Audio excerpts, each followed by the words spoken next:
Okay, we're just going to do a tutorial here for Ecommunity. Again, we went over this on, I showed it on Friday, the 27th at our PD day. Again, this is just a closed community. This is just for teachers using the same platform that e-learning uses for students. It's a D2L product. We Desire to Learn is the private company. And so, but this is a community that's just for teachers or just for staff and adults. So I've set it up for the community, for our community. You were sent an email before, and again, you should have set up and done what you needed to do with it if you were wanting to join. But if you do, it's usually your first name and your last name. If it isn't for you, let me know and we can change that or we can get it set up. Perhaps you have another account, and when I did a batch creation, if you've already existed, they'll create a new account for you. So I can just roll you so you don't have too many usernames. Again, you're going to go up here and you're going to select your course. It should really say community, I suppose. I'm a member of a lot of different communities only because I helped set them up last year for their schools. But let's click on Popes here. There should only be one for you. And again, I'm going to show you 3 of the pages really quickly. This is your home page, and there's going to be news items here. Now, this might be some stuff I have.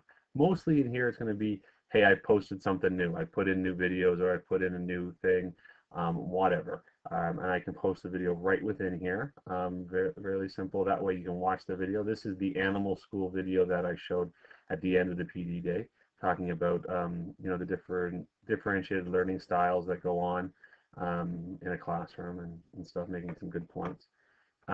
Here, the first 3 are the ones that we're going to use. Course home, which is what this is, content, and discussion. So let's look at content. And what content really is a repository place for things to be put so that you can access them later on. So for instance, staff meeting notes and agendas.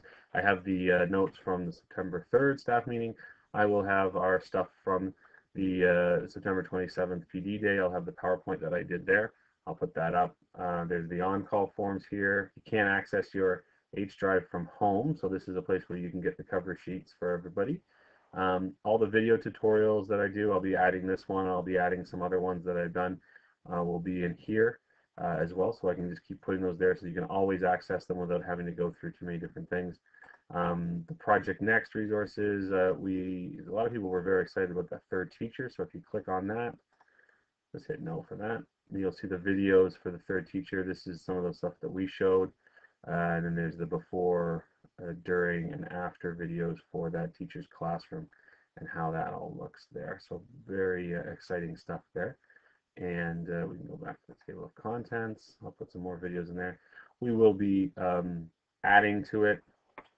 I'll be adding the all of our Panther Pace newsletters. I'll have a section in there, a module in there that's for that, and you can access those there. So if there's anything else that you'd want to see on there, let me know. I'll probably be putting some forms on there as we get those things done as well. And then if we go to discussions, that's the other point that we're going to be using. So in discussions, we used this on Friday for our departmental reflections on descriptive feedback. Fantastic. Thank you so much, folks, for that. I've looked at all of them briefly. I'm going to be going into much more detail this week in anticipation for the heads meeting. And we can see that, you know, there's been a lot of people who've already viewed these. You can view them. It's public. It's public for our community, so everyone can take a look and see what other people said, and perhaps our own definitions of descriptive feedback can increase as we look at what other people said. This can be used again. We will use this definitely for sure in different ways. But again, there's another way that you could use this is there can be private groups as well, private discussions.